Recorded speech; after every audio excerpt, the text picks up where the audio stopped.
Price the Lord, ஹல்லேலூயா. கிறிஸ்துவுக்குள் பிரியமானவர்களே, இந்த அருமையான காலை வேளையிலும் தேவ சமூகத்துக்கு வந்தவங்க ஒவ்வொருவரையும் இயேசுவின் இணையற்ற நாமத்தினாலே அன்பின் வாழ்த்துக்கள். இந்த நாளிலும் நீதிமொழிகள் 2ஆம் அதிகாரம் 11வது வசனத்தை அடியேன் வாசிக்கிறேன். நல் யோசனை உன்னை காப்பாற்றும், புத்தி உன்னை பாதுகாக்கும். ஆமேன், ஹல்லேலூயா. இந்த நாட்களுக்கு தேவையான ஒரு ஆலோசனை, இந்த நாட்களில் நாம் எப்படி நடக்க வேண்டும் என்று கர்த்தர் சொல்லுகிறார். நல்ல யோசனை செய்த அந்த யோசனையை உங்களை காப்பாற்றும். அப்போ நம்ம ஒரு காரியம் எடுக்கும் பொழுது, ஒரு விஷயம் செய்யும் பொழுது நம்ம யோசிக்காம அதை செய்யக்கூடாது, யோசிக்காம பேசக்கூடாது, யோசிக்காம செயல்பாட்டில் இறங்கக்கூடாது. இதை செய்யலாமா, இதை செஞ்சா பின்விளைவு ஏதாவது இருக்குமா, இதை பேசினா பின்விளைவு ஏதாவது இருக்குமா அப்படின்னு நம்ம யோசிக்கணும். ஒவ்வொரு விஷயத்திலும் நம்ம கவனமுள்ள பிள்ளைகளா இருக்க வேண்டும். ஆமென், ஹல்லேலூயா. அந்த காலை வேளையில பிரசங்கத்தை கேட்கிற அருமையானவர்களே, நீங்கள் ஒவ்வொருவரும் ரொம்ப பொறுப்பானவர்கள். ஒவ்வொரு இடத்துல, ஒவ்வொரு வீடுகளில், ஆஃபீஸில், ஸோ நீங்கள் படிக்கிற இடங்களில் நீங்கள் ரொம்ப பொறுப்பான பிள்ளைகள். ஆமென். அப்படியாய் கர்த்தர் உங்களை வைத்திருக்கிறார். அப்பொழுது நீங்கள் செய்ய வேண்டிய ஒவ்வொரு காரியமும் கவனமாய் செய்ய வேண்டும். இங்கே பேசலாமா, இதை செய்யலாமா, இதை பண்ணலாமா, இதை பண்ணக்கூடாதா என்பதெல்லாம் நீங்கள் அறிந்துதான் அதை காரியத்தை நாம் செய்ய வேண்டும். அதுதான் வேதம் சொல்லுது. நீ நிறைய இந்த உலகத்தில் நிறைய யோசனை இருக்குது, கெட்ட யோசனைகள் எல்லாம் கூட இருக்குது. கெட்ட நண்பர்களோடு சேரும்பொழுது அவர்கள் பலவிதமான யோசனைகள் எல்லாம் நமக்கு சொல்லுவாங்க. ஆனால் யோசனைகளில் நீ நல்ல யோசனை செய்ய வேண்டும். இது உங்களுடைய வாழ்க்கைக்கு இது பிரயோஜனமானதா, இது உங்கள் வாழ்க்கையை காப்பாற்றுமா, அந்த காரியத்தை தான் நாம் செய்ய வேண்டும். ஆமென். தோன்றதெல்லாம் செய்யக்கூடாது. நம்ம உலகத்தார் அல்ல. இந்த உலகத்தில் இருக்கிற ஜனங்க எப்படி வேணா எல்லாரும் வாழ்ந்துட்டு போவாங்க. அப்படிப்பட்ட வாழ்க்கை நமக்கு ஆண்டவர் கொடுக்கல. நாம ஜாக்கிரதை உள்ள பிள்ளைகளா நம்முடைய வாழ்க்கையை வாழ வேண்டும், நம்முடைய குடும்பத்தை கட்ட வேண்டும், நம்ம சபையை கட்ட வேண்டும், உங்களுடைய ஃபியூச்சர்ஸை கட்ட வேண்டும். ஸோ இப்போ எல்லாமே ஞானத்தோடு செய்யக்கூடிய ஒரு விஷயம். அதுதான் இந்த வேளையில் உன்னை காப்பாற்றுவதற்கு உன்னுடைய நல்ல யோசனையே போதுமானது. ஒருவேளை உங்களுக்கு அந்த ஐடியாஸ் கொடுக்க தெரியல, உனக்கு சரியான யோசிக்க தெரியலன்னா நல்லா ஜோம் பண்ணுங்க. தேவ சமூகத்தில் தனித்து ஜோம் பண்ணுங்க. நல்லா உட்காந்து ஒரு அரை மணி நேரம் வேதத்தை வாசிங்க. அது கூட ஆண்டவர் நிறைய விஷயங்களை பேச வல்லவராயிருக்கிறார். அப்படி இல்லைன்னா தனிமையில் இருக்கும்போது அடியன் கிட்ட பேசுங்க.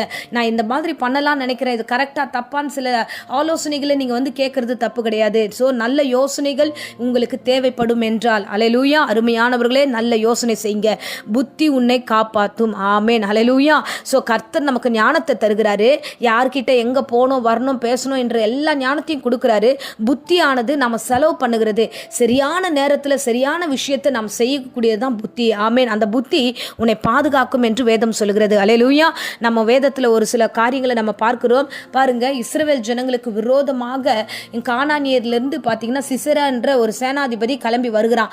எப்படி ஆகிலும் இந்த இஸ்ரவேல் ஜனங்களை அழிக்கணும், இந்த பாராக்கை அழிக்கணும் அப்படின்னு சொல்லிட்டு அவன் அந்த ராஜா கிளம்பி வருகிறான். அந்த சேனாதிபதி கிளம்பி வரும்பொழுது இந்த இஸ்ரவேல் ஜனத்துடைய இந்த ராஜா என்ன பண்ணுகிறார்னா, போய் தெபோரால் என்ற ஒரு தாய் இடத்துல போகிறான், ஒரு தீர்க்கதரிசி இடத்துல போகிறான். போய் அவங்க கிட்ட சொல்றான், நீங்க எப்படியாகிலும் இந்த விஷயத்தை நான் எப்படி ஹேண்டில் பண்ணணும்னு எனக்கு தெரியல, என்ன பண்ணணும், எனக்கு நியாயம் விசாரிக்க நாங்கள் வந்திருக்கிறோம் அப்படின்னு அவர் பேசும்போது அந்த அம்மா ஒரு ஆலோசனை கொடுக்குறாங்க.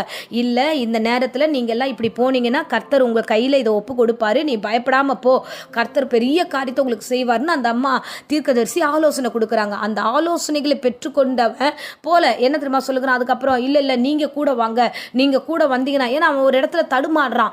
இல்லை, நம்ம தோற்றுருவோம், நம்ம பயந்துட்டோம், நம்ம ஏற்கனவே தப்பு செஞ்சுட்டோம், பாவம் செஞ்சுட்டோம், இப்போ தான் நம்ம வரோம், இந்த நேரத்தில் நம்ம தோத்துட்டா என்ன பண்ணுறது, என்ன வேண்டாம் நம்ம தீர்க்கதரிசியை கூட்டிகிட்டு போகலான்னு சொல்லிட்டு அந்த அம்மாவையும் கூட்டிகிட்டு போகிறான். அப்போ ஒரு ஜெயம் அந்த இடத்துல அவர்களுக்கு கிடைக்கிறது. ஒரு விஷயம், ஒரு யுத்தத்துக்கு போகிறாங்க, ஒரு சண்டைக்கு போகிறாங்க. போகிறதுக்கு முன்னாடி இவங்ககிட்ட சண்டை போடலாமா வேணாமா, போட்டால் இந்த நேரம் சரியாக இருக்குமா இருக்காதா அப்படின்னு அந்த இஸ்ரவேல் ராஜாவுக்கு அந்த இடத்துல ஒரு காரியம் யோசனை தோணுகிறது. நம்மளால முடியாது, நம்ம பலவீனமாக இருக்கும், போய் அந்த அம்மாவை கேட்கலான்ட்டு அவங்க கிளம்பி அந்த ஆலோசனை பண்ணி அந்த ஜெயத்தை, அந்த யுத்தத்தில் ஒரு பெரிய ஜெயத்தை அவர்கள் எடுக்கிறார்கள். ஹல்லேலூயா. அருமையானவர்களே, உங்கள் வாழ்க்கையில் நீங்கள் புத்தியை செலவு பண்ணுங்க. நல்ல புத்தியாய் நீங்கள் நடந்து கொள்ளுங்க. நீங்கள் புத்திமானாய் கர்த்தர் நமக்கு ஆண்டவர் ஞானத்தை கொடுத்திருக்கிறார்.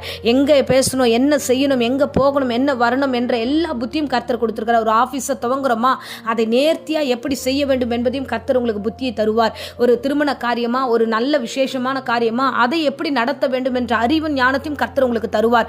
ஒரு ஸ்கூல் காரியமா, இல்லை மற்ற புதுசாக ஏதாவது நீங்கள் துவங்க விரும்புகிறீங்களா, எல்லாவற்றிலையும் கர்த்தர் உங்கள் ஆலோசனைகளை நிறைவேற்ற வல்லவராய் இருக்கிறார். ஹல்லேலூயா. நாம துன்மார்க்குடைய ஆலோசனை கேட்கக்கூடாது. ஆனால் நல்ல யோசனை செய்து அதன்படி வாழும்போது கர்த்தர் நம்மை காப்பாற்றுவார், நம்மை பாதுகாப்பார். ரட்சகர் நமக்காகவே இருக்கிறார். இந்த காலை வேளையிலும் நீங்கள் ஒரு காரியத்தை துவங்குவதற்கு முன்பதாக அதிகாலையில் எழுந்து சமூகத்தில் தேவன்கிட்ட அமர்ந்து ஜெபம் பண்ணி நல்ல யோசனை செய்துட்டு தேவ சமூகத்தில் வசனத்தை வாங்கிட்டு தைரியமாக போங்க. இந்த யோசனையே உங்களை காப்பாற்றும். இந்த அறிவு, இந்த புத்தி தான் கர்த்தர் உங்களை பாதுகாக்க வல்லவராக ஒரு கேடகமாய் வைத்திருக்கிறார். ஆமென், அல்லேலூயா. ஆகையால தேவ சமூகம் எப்போதும் உங்களை பாதுகாக்கும். பயமில்லாமல் போங்க, தேவ சமூகத்தை நாடி போங்க. தேவன் எல்லாவற்றிலும் உங்களுக்கு புத்தியும் ஞானத்தையும் தந்தருள்வார். ஆமென். இப்போதும் அடியேன் உங்களுக்காக ஜெபிக்கிறேன். அன்பு ரட்சகா, இந்த அருமையான தருணத்தில் என் பிள்ளைகளுக்காக ஜெபிக்கிறேன். ஆண்டவரே, நல்ல யோசனை உன்னை காப்பாற்றும் என்று வசனம் சொல்லதே. ஆண்டவரே, நாங்கள் யோசித்து செயல்பட கிருபை தருவீராக. எடுத்தேன் கவுத்தேன் என்று எதையும் நானோ என் பிள்ளைகளோ யாரும் இதை செய்யாதபடிக்கு ஒவ்வொரு காரியத்தையும் மூவ் பண்ணும்பொழுது ஆண்டவரே அப்பா, அந்த காரியத்தை கவனமாய் செய்ய கிருபை தருவீராக. கர்த்தாவே, உமக்கு ஸ்தோத்திரம். எங்களுக்கு நல்ல ஆலோசனைகளை கொடுத்து நீர் வழி நடத்தும். ஆண்டவரே அப்பா, நீர் கொடுக்கிற ஆலோசனை புத்தியாய் நான் செயல்படுத்த, என் பிள்ளைகள் செயல்படுத்த கிருபை தாங்க ஆண்டவரே. இந்த காலத்தை புத்தியாய் பயன்படுத்த கிருபை தாங்க ஆண்டவரே. இன்றைய தினத்தை ஆண்டவரே தேவையில்லாத வார்த்தைகளுக்கு விலக்கி காப்பாற்றி புத்தியாய் செயல்பட கிருபை தாங்க ஆண்டவரே. ஒவ்வொருவரையும் ஆசீர்வதியும். தேவையில்லாத வார்த்தைகளை உண்டு பண்ணுகிற சாத்தானை இயேசுவின் நாமத்தில் சபித்து கட்டுகிறேன். சிந்தனைகள் எல்லாவற்றையும் ஆண்டவரே பரிசுத்தமாக்குங்க. உம்முடைய சித்தத்துக்கு ஒப்பு கொடுக்கிறோம். இந்த நாளை மகிமையின் நாளாக மாற்றி இந்த பிள்ளைகளிடத்தில் தருவீராக, ஆசீர்வதிப்பீராக. இயேசுவின் நாமத்தில் ஒப்பு கொடுக்கிறோம். விசேஷமா வியாதி பலவீனங்களோடு யாராகிலும் இந்த காலை வேளையில் இருந்தா, தலைவலியோ ஆண்டவரே, கால் வலியோ வயிறு வலியோ எந்த வலியா இருந்தாலும் அதை எல்லாவற்றும் நீக்கி போடுங்க. இன்றைய நாளில் உங்களுடைய மகிமையின் நாளாக இந்த பிள்ளைகளுக்கு உண்டாகட்டும். தொடர்ந்து ஆசீர்வதியும் வழிநடத்தும். இயேசுவின் நாமத்திலே ஜெபித்து ஆசீர்வாதத்தை ஒப்பு கொடுக்கிறேன் ஜீவனுள்ள நல்ல பிதாவே. ஆமேன், ஆமேன். Praise the lord. God bless you.